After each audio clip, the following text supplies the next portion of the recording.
Goddag, vi er samlet her i studiet for at snakke om vores allesammens helt. Peter. Nemlig Peter Vold, praktikant på Fanø Efterskole, also known as Nice Peter. Mikkel, jeg skal høre, hvad var dit første indtryk af Nice Peter?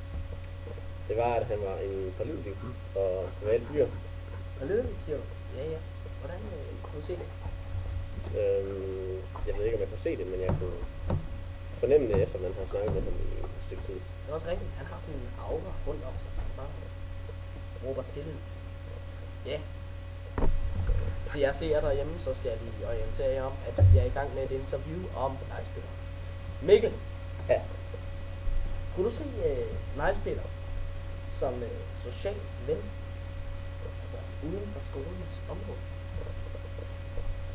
Det kunne jeg nok godt. Nu har jeg ikke lært ham så meget igen endnu, men han virker meget, meget flink. Ja. Har nogen ens interesse. Så det kunne godt ske. Så som hvad? Øl kan vi godt lide. Øl? Det kan vi alle sammen lide, hva'? Ja. Så det skal fint. Ja, selvfølgelig. Ved du hvad hans yndlings fodboldhold er? Jeg tror rent faktisk, Peter ikke går særlig meget om fodbold. Jamen det kunne jeg også fornemme. Det er måske Arsenal FC. Londons stolthed. Mikkel, kunne du se Nice Peter blive lærer her på stedet? Fanø Efterskole. Det kunne jeg godt. Nu er han jo dog i praktik for at prøve det som lærer, men han virker meget interesseret og har en meget stor entusiasme i det, han gør.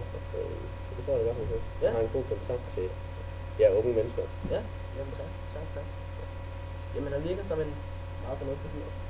Mikkel, har du en afsluttende kommentar med hensyn til Peter Vold? Såkaldt Nice Peter. Såkaldt Nice Peter. Ja, selvfølgelig. Ja, jeg synes da bare, han skal tage fast og blive lærer. Det er jo et fantastisk job. Vi møder sådan nogle unge mennesker som jer. Det er jo helt fantastisk. Jeg kan ikke leve uden. Det er godt at vide.